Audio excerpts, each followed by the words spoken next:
Ruth meets Boaz. Boaz.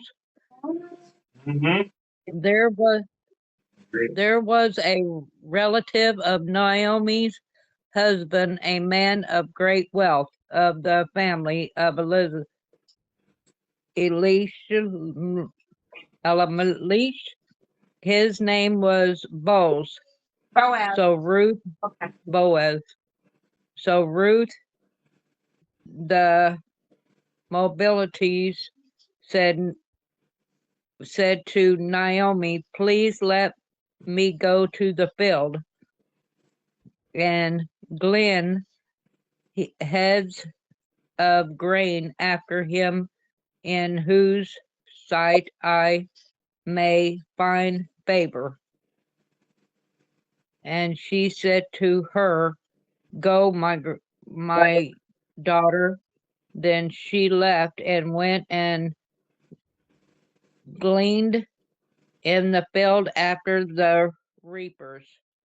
And she happened to come to the part of the field belonging to Bazar, who was of the family of Leech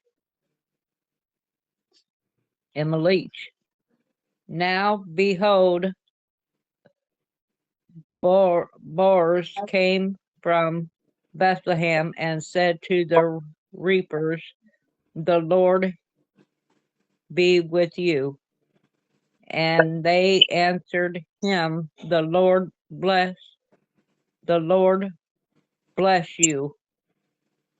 Then Bronze said to his servant who was in charge of the reapers, whose young woman is this?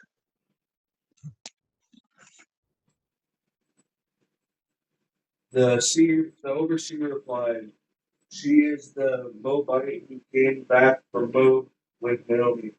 She said, "Please let me glean and gather among the sheaves behind the harvesters." She came into the field and has remained here from morning till now, except for a short rest in shelter. So Boaz said to me, "My daughter, listen to me. Don't go and glean in another field, and don't go away from here. Stay here with the woman who works for me. Watch the field where the men are harvesting, and follow along after the women. I have told them not to lay a hand on you, and whenever you are thirsty, go get a drink from the water jars that men have filled." At this she bowed down with her face to the ground and asked him, "Why have I found such favor in your eyes that you notice me, a foreigner?" Boaz replied, "I've been told all about what you have done to your mother-in-law since the death of your husband, and how you left your father and mother and your homeland and came to live with a people who did not know before." Hang on, Steve. How far are we going? I think I'm at 6 now. I don't really need to read any of this. I think it's only 37 up to 13. On here. May the Lord repay you for what you have done. May you be richly rewarded by the Lord, the God of Israel, under whose wings you have come to take refuge.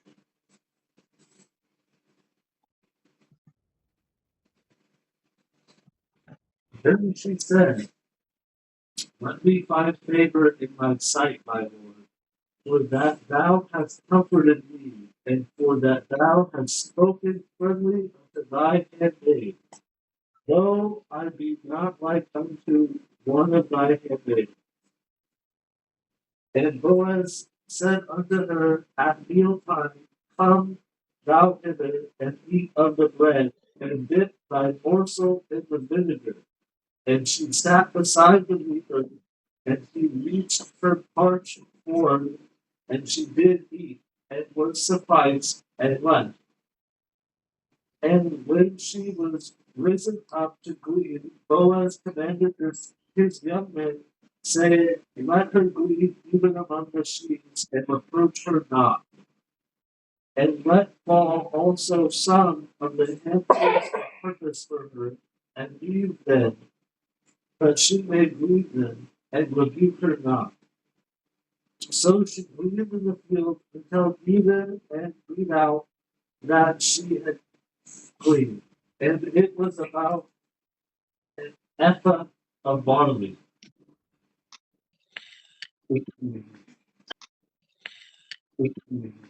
And she took it up and went into the city, and her mother in law saw what she had gleaned. And she brought forth and gave to her that she had reserved after she was sufficed. And her mother in law said unto her, Where hast thou gleaned today? And where wast thou? Blessed be he that did take knowledge of me. And she showed her mother in law which whom she had brought, and said, The man's name with whom I wrought today is Boaz. Naomi gives thanks. And Naomi said unto her daughter in law, Blessed be he of the Lord, who hath not left off his kindness of the living and to the dead. And Naomi said unto her, The man is near of kin unto us, one of our next kinsmen.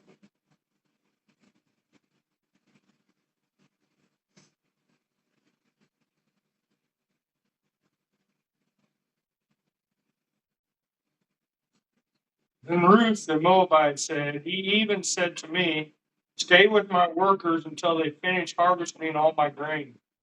Naomi said to Ruth, her daughter in law, It will be good for you, my daughter, to go with the women who worked for him, because in someone else's field you might be harmed. So Ruth stayed close to the women of Boaz to glean until the barley and wheat harvesters were finished, and she lived with her mother in law.